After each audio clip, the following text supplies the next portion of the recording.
Hello guys, അപ്പോൾ ഗീത ഗൗതത്തിൻ്റെ പുതിയ എപ്പിസോഡിലേക്ക് എല്ലാവർക്കും സ്വാഗതം. അപ്പോൾ ടി വിയിൽ വരുന്നതിന് മുന്നേ കഥ ചുരുക്കത്തിൽ അറിയുന്ന ഈ ചാനൽ സബ്സ്ക്രൈബ് സപ്പോർട്ട് ചെയ്യുക. അപ്പോൾ നമുക്ക് തുടങ്ങിയാലോ. അങ്ങനെ നമ്മുടെ രാധിക അമ്മ കാഞ്ചനയെ പറഞ്ഞു വിടുന്നുണ്ട്. അതായത് രഞ്ജുവിന് രോഗം ഉണ്ടെന്നുള്ള കാര്യം അവളെ തന്നെ അറിയിക്കാൻ വേണ്ടിയിട്ട്, നല്ല സീരിയസ് ആയിട്ടുള്ള രോഗമാണെന്നൊക്കെ അറിയിക്കാൻ വേണ്ടിയിട്ട് കാഞ്ചനയെ പറഞ്ഞു വിടുന്നു. അവിടേക്ക് നമ്മളെ വരുൺ വരുന്നുണ്ട്.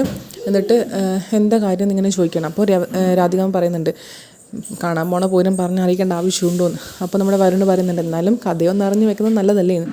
അപ്പോൾ പറയുന്നുണ്ട്, രഞ്ജുവിൻ്റെ രോഗം അവളെ അറിയിച്ച് നമ്മളായിട്ട് വഴക്കിട്ട് അവളെ പറഞ്ഞു വിട്ടാലല്ലേ ഗീതു നമ്മളോട് പ്രശ്നം ഉണ്ടാക്കാൻ വരുള്ളൂ. അവളായിട്ട് ഇറങ്ങിപ്പോയി കഴിഞ്ഞാൽ നമ്മളെ മേത്തേക്ക് ഇങ്ങനെ ചാടിക്കടിക്കാൻ വരില്ലല്ലോ എന്ന് പറയാണ്. അതുകൊണ്ട് കാഞ്ചനയുടെ തന്നെ, കാഞ്ചനയാകുമ്പം രഹസ്യങ്ങളെല്ലാം പരസ്യമാക്കിക്കോളും. അതുകൊണ്ട് തന്നെ അവളോട് പറഞ്ഞു വിട്ടത്. അപ്പോൾ എന്താണെന്ന് വെച്ച് കഴിഞ്ഞാൽ, അവൾക്ക് ഈ രോഗം ഉള്ളത് കൊണ്ടാണ് ഗോവിന്ദ് അവളെ സ്നേഹിക്കുന്നത്. വേറൊരു സെൻറ്റിമെൻറ്റ്സ് മാത്രമാണ് യഥാർത്ഥ സ്നേഹം എല്ലാം അവളെ വരുത്തി തീർക്കണം. അപ്പോൾ രണ്ട് കാര്യമുണ്ട്.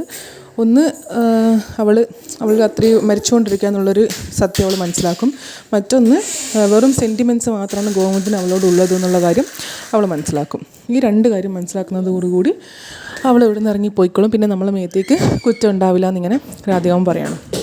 ഗീതുവും ഗോവിന്ദ് എന്തിനാ ഹോസ്പിറ്റലിൽ പോയെന്ന് അന്വേഷിച്ചോ നീ എന്ന് വരുണിനോട് ചോദിക്കുന്നുണ്ട്. അപ്പോൾ വരുൺ പറയുന്നുണ്ട്, ഗീതുവിൻ്റെ പ്രഗ്നൻസിയെ ബന്ധപ്പെട്ട് എന്തോ ചെക്കപ്പ് ചെയ്യാൻ വേണ്ടി പോയതാണെന്ന് പറയുന്നുണ്ട്. അപ്പോൾ എൻ്റെ ശ്രദ്ധ എവിടെയോ പിഴച്ചു എന്ന് രാധികം പറയാണ്.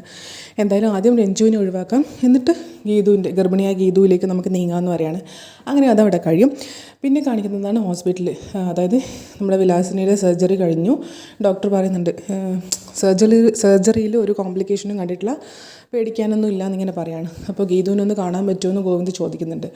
അപ്പോൾ ഡോക്ടർ പറഞ്ഞു, ഇനിയിപ്പോൾ നാളെ കണ്ടാൽ പോരെ, നാളെ നോക്കിയിട്ട് പേഷ്യൻറ്റിനോട് സംസാരിച്ചിട്ട് എങ്ങനെയുണ്ടെന്നുള്ള കാര്യം നാളെ പറയാമെന്ന് പറയും. അങ്ങനെ ഡോക്ടർ അങ്ങോട്ടേക്ക് പോകും. അപ്പോൾ ഗോവിന്ദ് ഇങ്ങനെ ഗീതയോട് ചോദിക്കും, ഇപ്പോൾ സമാധാനമായില്ലേ നിനക്ക് എന്ന് പറയാണ്. അപ്പോൾ ഗീത പറയുന്നുണ്ട്, ആയി, പക്ഷേ ഇനി ഭാവിയിൽ എന്തെങ്കിലും പ്രശ്നം വരുമോ എന്ന് ചോദിക്കണം എന്ന് പറയും. അപ്പോൾ ഗോവിന്ദ് പറയേ അതങ്ങ് വിട്ടുകളാം, ഇതോടെ എല്ലാം തീർന്നു എന്ന് വിചാരിക്കുമെന്ന് പറയും. എന്നിട്ട് അതവിടെ കഴിയും. പിന്നെ രഞ്ജുവും കാഞ്ചനയും കൂടെ രഞ്ജുവിൻ്റെ റൂം കാണിക്കാൻ വേണ്ടി പോവുകയാണ്. അപ്പോൾ രഞ്ജുവിന് ഒരു എന്താ പറയുക, ക്ലീനൊന്നും അല്ലാത്ത ഒരു കുടിസ് മുറിയാണ് അവൾക്ക് കൊടുക്കുക. ഒരു വെളിച്ചവും ഇല്ല ആവശ്യത്തിന്. ട്യൂബാണെങ്കിൽ മിന്നി കളിക്കുന്നു, ഫാനാണെങ്കിൽ ഭയങ്കര സൗണ്ട്, ഒരു വെളിച്ചവും ഇല്ല, അങ്ങനത്തെ ഒരു റൂം. അപ്പോൾ ആദ്യം കയറിയപ്പോൾ തന്നെ നമ്മുടെ രഞ്ജുവിന് പിടിച്ചില്ല. ഞാൻ ഈ റൂമിൽ നിൽക്കില്ല, ഈ റൂം എന്താ ഒരു വെളിച്ചവും ഇല്ല, കാറ്റും ഇല്ല, എനിക്ക് ഈ റൂം വേണ്ട, മേലെ 2 റൂം ഫ്രീ ആണല്ലോ, വലിയ റൂം ഫ്രീ ആണല്ലോ, അതെന്താണെന്ന് ചോദിച്ചു. അപ്പോൾ കാഞ്ചന പറഞ്ഞു, ഈ റൂമിൽ തന്നെ മതി, കുഴപ്പമൊന്നുമില്ല, നല്ല വെളിച്ചമുണ്ട്, കാറ്റുണ്ട് എന്നൊക്കെ അവൾ ആദ്യം ഇങ്ങനെ ഇൻട്രൊഡ്യൂസ് ചെയ്യും. എന്നിട്ട് പറയും, മേലത്തെ റൂം രാധികാവൻ പറഞ്ഞിട്ടുണ്ട്, അവിടെ പ്രേതമുണ്ട്, ആവിയുണ്ട് എന്നിങ്ങനെ പറയും. എന്നിട്ട് പിന്നെ അതായത് ഒരു റൂം അച്ഛനും ഒരു റൂം അമ്മയ്ക്കും, അതായത് മരിച്ചു അച്ഛനും അമ്മയ്ക്കാണ്, ഗോവിന്ദ് സാറിൻ്റെ അമ്മയ്ക്കും അച്ഛനാണെന്നിങ്ങനെ പറയും. അപ്പോൾ നമ്മുടെ അമ്മ മരിച്ചിട്ടുള്ള കാര്യം രഞ്ജുവിന് അറിയാമല്ലോ. ഒരു മുറി മരിച്ചു അച്ഛന് ഒരു റൂം കൊടുക്കുന്നത് ഓക്കെ, ജീവിച്ചിരിക്കുന്ന ആൾക്ക് എന്തിനാ മറ്റേ റൂം? അപ്പോൾ കാഞ്ചന ചോദിക്കും, അതാരാ ജീവിച്ചിരിക്കുന്ന ആരാന്ന് ചോദിക്കും. അപ്പോൾ നമ്മുടെ രഞ്ജു പറയില്ല, അതൊക്കെ വഴിയെ മനസ്സിലായിക്കോളും എന്ന് പറയും. എന്നിട്ട് നമ്മൾ കാഞ്ചന എന്തുകൊണ്ടാണ് 2 റൂമിൽ എന്ന് വെച്ച് കഴിഞ്ഞാൽ പറഞ്ഞതെന്ന് വെച്ച് കഴിഞ്ഞാൽ, അവർ അച്ഛനും അമ്മയും തമ്മിൽ ഭയങ്കര വഴക്കാണ്, അതുകൊണ്ടാണ് അവർക്ക് 2 റൂം ഇങ്ങനെ രാധികം പറഞ്ഞിട്ടുണ്ടെന്നാണ് നമ്മുടെ കാഞ്ചന പറഞ്ഞത്. പക്ഷേ രഞ്ജുവിന് അതൊന്നും ഇഷ്ടമായില്ല. ഗോവിന്ദേട്ടൻ വരട്ടെ, എന്നിട്ട് ഞാനിവിടെ നിൽക്കണോ പോകണോ എന്നുള്ളത് തീരുമാനിച്ചോളാം എന്നൊക്കെ ഇങ്ങനെ പറയാണ്. അപ്പോഴാണ് നമ്മുടെ കാഞ്ചന അവളുടെ രോഗത്തെപ്പറ്റി പറയാൻ ശ്രമിക്കുന്നത്. പക്ഷേങ്കിൽ കാഞ്ചനക്ക് ആ പേര് കിട്ടിയില്ല. പ്ലാസ്റ്റിക് അമോണിയ എന്നാണ് കാഞ്ചന പറയുന്നത്. പ്ലാസ്റ്റിക് അമോണിയ ഉള്ള ഒരാൾ ഈ വീട്ടിലുണ്ട്, ആ രോഗമുള്ളവർക്ക് ഇങ്ങനെയൊന്നും പറ്റില്ല എന്നൊക്കെ ഇങ്ങനെ പറയണം. അത് പറയുമ്പോഴാണ് നമ്മുടെ ഗീതു അതിലൂടെ കടന്നു പോകുന്നുണ്ട്. അപ്പോൾ തന്നെ ഗീതു അത് കേട്ടിട്ട് ആദ്യം നമ്മുടെ രഞ്ജു ഇങ്ങനെ ചോദിക്കും, പ്ലാസ്റ്റിക് അമോണിയോ അതെന്താ രോഗം, അതൊരു രോഗമാണെന്നൊക്കെ ഇങ്ങനെ കാഞ്ചന പറഞ്ഞു വരുമ്പോഴത്തേക്കും ഗീതു അതിൻ്റെ ഇടയ്ക്ക് കയറിയിട്ട്, ഓ കാഞ്ചനയൊക്കെ ഉദ്ദേശിച്ചത് മറ്റേതല്ലേ, മറ്റേത് എന്നിങ്ങനെ പറഞ്ഞിട്ട് കാഞ്ചനയെ ഇങ്ങനെ വിളിച്ച് അവൾ പുറത്തേക്ക് കൊണ്ടുവരും. രഞ്ജുവിൻ്റെ അടുത്ത് മാറ്റി കൊണ്ടുവരും. എന്നിട്ട് വിളിച്ചുകൊണ്ട് വരുമ്പോൾ നമ്മുടെ രേഖയും അവിടെ ഉണ്ടാവും. എന്നിട്ട് നമ്മുടെ ഗീത ചോദിക്കും, ഇങ്ങനെ നുള്ളി കൈ പിച്ചിട്ട് ഇങ്ങനെ ചോദിക്കും, എന്താ രഞ്ജുവിൻ്റെ രോഗം പറയരുതെന്ന് പറഞ്ഞല്ലേ, പിന്നെ എന്തിനാ പറഞ്ഞതെന്ന് ഇങ്ങനെ ചോദിക്കുകയാണ്. രേഖ ചോദിക്കും, എന്താ കാര്യം ചോദിക്കും ഗീതയോട്. അപ്പോൾ ഗീത പറയും, കണ്ണേട്ടൻ പറഞ്ഞിട്ടില്ലേ രഞ്ജുവിൻ്റെ കാര്യം, രഞ്ജുവിൻ്റെ രോഗത്തെപ്പറ്റി അവളുടെ ആരും ഒരു സൂചന പോലും കൊടുക്കരുതെന്ന്. എന്നിട്ട് ഈ കാഞ്ചനയൊക്കെ പോയിട്ട് എന്ന് പറയാണ്. അപ്പോൾ കാഞ്ചനൊക്കെ വേഗം പെട്ടിയും കിടക്കയൊക്കെ എടുത്ത് സ്ഥലം വിട്ടോ റെഡിയാക്കി വെച്ചോ എന്നിങ്ങനെ പറയാണ്. അപ്പോൾ കാഞ്ചന അറിയേ എനിക്ക് പോകാൻ വേറെ സ്ഥലമില്ല, രാധികാമ്മ പറഞ്ഞത് കൊണ്ടാണ് ഞാൻ അങ്ങനെയൊക്കെ പറഞ്ഞത്, എന്നെ ഇതാക്കി വിടലേന്ന് പറഞ്ഞിട്ട് പിടിച്ചു വിടലേന്ന് പറഞ്ഞിട്ട് ഗീതുവിൻ്റെ കാലിങ്ങനെ കയറി പിടിക്കും. എന്നിട്ട് രാധികാമ്മയ്ക്കുള്ള പണി ഞാൻ വേറെ കൊടുത്തോളാം എന്നിങ്ങനെ ഗീതു പറഞ്ഞു വരുമ്പോഴത്തേക്കാണ് രഞ്ജു അവിടെ എത്തും. എന്നിട്ട് രഞ്ജു ഇങ്ങനെ ചോദിക്കും, ഈ പ്ലാസ്റ്റിക് അമോണിയ എന്താ രോഗം എന്നിങ്ങനെ ചോദിക്കും. അപ്പോൾ നമ്മുടെ രേഖ പറയും, അതില്ല, അത് ഈ അമോണിയ ഇട്ടിട്ടുള്ള മീൻ കഴിച്ചാൽ വരുന്നൊരു രോഗമാണെന്ന് ഇങ്ങനെ പറയും. അപ്പോൾ ഗീതു ഇങ്ങനെ അതെ എന്നിങ്ങനെ കാണിക്കും. എന്നിട്ട് അമോണിയ ഓക്കെ, ഈ പ്ലാസ്റ്റിക് എവിടെ നിന്ന് വന്നു എന്നിങ്ങനെ ചോദിക്കും. അപ്പോൾ ഗീതു പറയും, അത് പറയാനുള്ളൊരു കറക്റ്റ് ആൻസർ തരാനുള്ള ആൾ കാഞ്ചനക്കൊക്കെ അത് പറയാൻ കഴിയുമെന്ന് പറയും. അപ്പോൾ കാഞ്ചന പറയും, അതില്ലേ നമ്മളിങ്ങനെ വലിച്ചെറിയുന്ന പ്ലാസ്റ്റിക്കുകളൊക്കെ കടലിൽ പോയിട്ട് അത് മീൻ കഴിച്ചിട്ട് എന്നിട്ട് ചത്ത മീനിന് അമോണിയ ഇട്ടിട്ട് അത് കഴിച്ചിട്ട് വരുന്നൊരു രോഗമാണ് പ്ലാസ്റ്റിക് അമോണിയ എന്നിങ്ങനെ അവളെ പറഞ്ഞ് ഇതാക്കും. അപ്പോഴേക്കും നമ്മുടെ ഗോവിന്ദ് അവിടെ വരും. എന്നിട്ട് ഇങ്ങനെ എന്താ എല്ലാവരും കൂടി ഇവിടെ നിൽക്കുന്നതെന്ന് ഇങ്ങനെ ചോദിക്കും. എന്നിട്ട് ഗോവിന്ദ് കാര്യം ചോദിക്കും. പക്ഷേ അവിടെ നടന്ന കാര്യം പറയില്ല, യഥാർത്ഥ കാര്യം പറയില്ല. രഞ്ജു എന്നിട്ട് റൂമിനെ കുറിച്ച് പറയും, ഇവിടെ വലിയ റൂമില്ലേ, എന്നിട്ട് എനിക്ക് തന്നതൊരു കുടുസു മുറിയാണ്, വെളിച്ചവും ഇല്ല കാറ്റും ഇല്ല, എനിക്കതിൽ പറ്റില്ല. അപ്പോൾ നമ്മുടെ ഗോവിന്ദ് ഇങ്ങനെ കാഞ്ചനോട് പറയും, മേലെ 2 റൂമില്ലേ, വലിയ റൂമില്ലേ, അതിലൊന്ന് രഞ്ജുവിന് റെഡിയാക്കി കൊടുക്കുമെന്ന് പറയും. അപ്പോൾ രഞ്ജു ഇങ്ങനെ പറയും, മറ്റേ ഗോവിന്ദേട്ടാ മരിച്ചുപോയ അച്ഛന് റൂം കൊടുക്കുന്ന നോക്കി, പക്ഷേ ജീവിച്ചിരിക്കുന്ന അമ്മയ്ക്ക് അതെന്തിനാന്ന് ഇങ്ങനെ ചോദിക്കും. അപ്പോൾ ഗോവിന്ദ് ആകെ ഞെട്ടും. എന്നിട്ട് ഇങ്ങനെ കാഞ്ചന പറയും, മേലെ പ്രേതമുണ്ട്, മാമൻ്റെ അച്ഛനും അമ്മയും വേറെ രണ്ട് റൂമിലേക്ക് നിൽക്കുവാണ്, അവർ പണ്ടേ അടിയായതുകൊണ്ടാണ് 2 റൂം വേണമെന്ന് രാധികാമ്മ പറഞ്ഞു എന്നിങ്ങനെ പറയും. എന്നിട്ട് അപ്പോഴത്തേക്കും നമ്മുടെ പ്രിയ അവിടെ വരും. പ്രിയ ഈ പ്രശ്നം കേട്ടോണ്ടാണ് വരുന്നത്. അപ്പോൾ എന്നിട്ട് എൻ്റെ സ്ഥാനം ഞാൻ ആർക്കും കൊടുക്കില്ല, എൻ്റെ റൂമിൽ ഞാൻ വരുന്നത് വരെ എൻ്റെ റൂമിൽ അവൾ താമസിച്ചുകൊണ്ടിരുന്നത്, ആരാ എന്നോട് ചോദിക്കാതെ എൻ്റെ റൂം കൊടുക്കാൻ പറഞ്ഞെന്നൊക്കെ പറഞ്ഞിട്ട് ഇങ്ങനെ പ്രിയ ഇങ്ങനെ പ്രശ്നം ഉണ്ടാക്കും. എനിക്ക് അതൊന്നും പറ്റില്ല, നീ അമ്മയുടെ അവതാരത്തിൽ ഇവിടെ വന്നതെന്നൊക്കെ രഞ്ജുവോട് ഇങ്ങനെ പറയും. അപ്പോൾ ഗോവിന്ദാകെ ദേഷ്യം പിടിക്കും.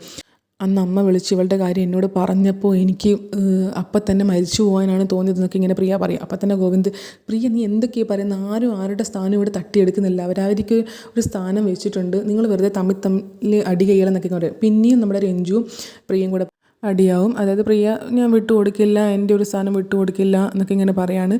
രഞ്ജുവും പറയും, എനിക്ക് ആ റൂം വേണ്ട, ഞാൻ ഇവിടെ നിൽക്കുന്നില്ലെങ്കിൽ ഞാൻ പോവാമെന്നൊക്കെ ഇങ്ങനെ പറയാണ്. അപ്പോൾ നമ്മുടെ ഗോവിന്ദ് ഇങ്ങനെ പറയും, രണ്ടാളും കൂടെ എന്നെ അങ്ങ് വലിച്ച് കീറ് ഇങ്ങനെ ദേഷ്യത്തോടെ പറയാണ്. അപ്പോൾ തന്നെ രണ്ടാളും അടങ്ങി. എന്നിട്ട് ഗോവിന്ദ് ഇങ്ങനെ ദേഷ്യപ്പെടും. ഇങ്ങനെ എന്താ പറയുക, വാശിയും ദേഷ്യമൊക്കെ പിടിക്കുന്ന ആൾ ഒന്ന് ക്യാൻസർ സെൻറ്ററിൽ പോയി നോക്ക്, അവിടുത്തെ ആൾക്കാരെ കാണുമ്പം അത് അഹങ്കാരമൊക്കെ താങ്ങി അലിഞ്ഞ് പോയിക്കോളും ഇങ്ങനെ പറഞ്ഞിട്ട് ഗോവിന്ദ് അങ്ങോട്ടേക്ക് പോകും. എന്നിട്ട് തിരിച്ച് വീണ്ടും വന്നിട്ട് പറയും, അനവസരത്തിലാണ് ഞാൻ ഈ പറയുന്നതെന്ന് നിങ്ങൾക്ക് തോന്നും, പക്ഷേങ്കിൽ ആഡംബര ജീവിതം നയിച്ചിരുന്ന ഒരാൾ, അഹങ്കാരത്തോടെ ജീവിച്ചിരുന്ന ആൾ, അത്രയ്ക്കും സുഖസന്തോഷത്തോടെ സൗകര്യത്തോടുകൂടെ പണത്തോട് ആർത്തിയോടുള്ള ഒരാൾ, ഞാൻ കഴിഞ്ഞ വേറൊരു ലോകമില്ലെന്ന് വിചാരിച്ചിരുന്ന ആൾ ക്യാൻസർ സെൻറ്ററിൽ നിന്ന്, ഓപ്പറേഷൻ തിയേറ്ററിൽ നിന്ന് പുറത്തിറങ്ങി വരുന്ന ഒരവസ്ഥ, ആ ഒരവസ്ഥ കാണുമ്പോൾ ജീവിക്കാനുള്ളൊരു കൊതി തോന്നും. ആ ഒരവസ്ഥ നിങ്ങൾ കണ്ടിരുന്നെങ്കിൽ നിങ്ങൾക്കിപ്പോൾ ഇതൊന്നും പറയാൻ തോന്നില്ലായിരുന്നു നിങ്ങൾക്ക് പറഞ്ഞിട്ട് ഗോവിന്ദ് അങ്ങോട്ടേക്ക് പോകും. അപ്പോൾ ഗീതു ആണെങ്കിൽ ഇതൊക്കെ കേൾക്കുമ്പോൾ കരഞ്ഞ് ഇതാവുന്നുണ്ട്.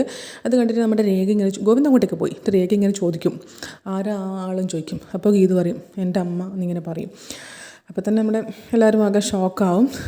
എന്നിട്ട് പ്രിയ നേരെ നമ്മുടെ രാധികാമ്മയുടെ അടുത്ത് പോയിട്ട് പറയും, അമ്മയുടെ കാര്യം 24 മണിക്കൂർ കഴിഞ്ഞാൽ എന്തെങ്കിലും പറയാൻ പറ്റുന്ന ഡോക്ടർ പറഞ്ഞു. അപ്പോൾ രാധികാമ്മ പറയും, ഏതമ്മ ഇങ്ങനെ ചോദിക്കും. അപ്പോൾ പറയും, വിനോദിൻ്റെ അമ്മ, ഇപ്പം എൻ്റെ അമ്മയും കൂടിയല്ലേ എന്നിങ്ങനെ പറയും.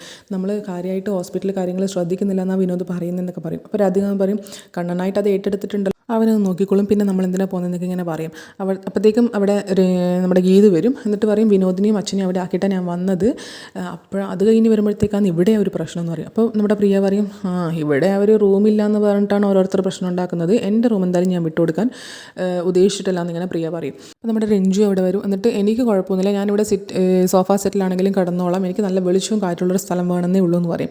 അപ്പോൾ കാഞ്ചന ഇങ്ങനെ പറയും, എന്നാൽ പിന്നെ സിറ്റ് ഔട്ട് കിടന്നോളൂ എന്നിങ്ങനെ പറയും. അപ്പോൾ നമ്മുടെ രാധികാമ്മയ്ക്ക് ഇങ്ങനെ ചിരിക്കും. അപ്പോൾ ഗീത് പറയും, ആരായി പ്രശ്നം ഉണ്ടാക്കിയത് എന്നിങ്ങനെ പറഞ്ഞ് രാധികാമ്മയുടെ അടുത്തേക്ക് പോയിട്ട് ഈ പ്രശ്നം എത്രയും പെട്ടെന്ന് തീർക്കണം എന്നിട്ടിങ്ങനെ ഫോണൊക്കെ ഇങ്ങനെ കാണിച്ചിട്ട് പറയും. അപ്പോൾ രാധികാമ്മയ്ക്ക് മനസ്സിലാവും വീഡിയോൻ്റെ കാര്യം ആണെന്ന്.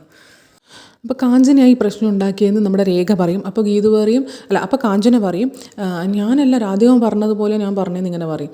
അപ്പോൾ നമ്മുടെ ഗീതു പറയും, അപ്പോൾ രാധികാമ്മയാണ് ഈ പ്രശ്നം തീർക്കുന്നുണ്ടെന്ന്. അപ്പോഴത്തേക്ക് ഗോവിന്ദ് അവിടെ വരും, ഇനിയും പ്രശ്നം തീർന്നില്ലേ, രഞ്ജുവിൻ്റെ റൂമിൻ്റെ കാര്യത്തിലൊരു തീരുമാനമായില്ലേന്ന് ചോദിക്കും. അപ്പോൾ ഗീതു പറയും, അല്ല രാധികാമ്മയുടെ തീരുമാനമാണല്ലോ ഫൈനൽ തീരുമാനം. എന്നിട്ട് രാധികാമ്മ നേരെ പ്ലേറ്റ് മാറ്റും. രഞ്ജു നമ്മളെ എന്താ പറയുക, അതിഥിയല്ലേ, അതിഥിക്കാണ് ഏറ്റവും കൂടുതൽ പ്രയോറിറ്റി കൊടുക്കേണ്ടതെന്നൊക്കെ പറഞ്ഞിട്ട് നല്ലൊരു റൂം റെഡിയാക്കാൻ പറയും. മേലത്തെ 2 റൂമിൽ ഒരു റൂമില്ലേ അത് കൊടുക്കാൻ വേണ്ടി പറയും. അപ്പോൾ നമ്മുടെ ഗീത് പറയും, മേലത്തെ റൂമിൽ പ്രേതം ഉണ്ടെന്ന് പറഞ്ഞിട്ട് കാഞ്ചനക്ക രഞ്ജുവിനെ പേടിപ്പിച്ച് വെച്ചിരിക്കണം, അവൾക്കാണെങ്കിൽ ഒടുക്കത്തെ പേടിയെന്ന്. രഞ്ജുവോട് പറയും ഇങ്ങനെ കണ്ണീർക്ക് കാണിക്കുമോ പറയാൻ. അപ്പോൾ രഞ്ജു പറയും അതെ എനിക്കാണെങ്കിൽ ഒടുക്കത്തെ പേടിയായി, ഞാൻ ഇനി ആ റൂമിൽ കിടന്നിട്ടുണ്ടെങ്കിൽ രാവിലെ ഡെഡ് ബോഡി നോക്കിയാൽ മതി എന്ന് പറയും. അപ്പോൾ ഗോവിന്ദ് ദേഷ്യപ്പെടും കാഞ്ചനയോട്, നിന്നോട് ആരാ അങ്ങനെ പറയാൻ പറഞ്ഞതെന്ന്. അപ്പോൾ ഇങ്ങനെ പറയും ആ 2 റൂമിൽ അച്ഛനും അമ്മയാണുള്ളത്, അവർ അടിയായിട്ടാണ് അങ്ങനെ ഉണ്ടായതെന്നൊക്കെ ഇങ്ങനെ രാധികാമ്മ എന്നോട് പറഞ്ഞതെന്ന് പറയും. അപ്പോൾ നോക്കും ഇങ്ങനെ രാധികാമ്മ ഇങ്ങനെ ഗോവിന്ദ് നോക്കും. അപ്പോൾ രാധികാമ്മ പറയും ഞാൻ പറഞ്ഞോ നീ വെറുതെ ഇല്ലാത്ത കാര്യം പറയരുതെന്ന്. എന്നിട്ട് നമ്മുടെ രാധികാമ്മ പറയും എന്തായാലും കുഴപ്പമില്ല, എൻ്റെ റൂമിൽ റിഞ്ചു കിടന്നോട്ടെ, ഞാൻ മേലത്തെ റൂമിൽ ആത്മാവിൻ്റെ കൂടെ കിടന്നോളാം, ഇപ്പോൾ പ്രശ്നം തീർന്നില്ല എന്ന് പറയും. അപ്പോൾ ഇന്നത്തെ എപ്പിസോഡ് അത്രയേ ഉള്ളൂ.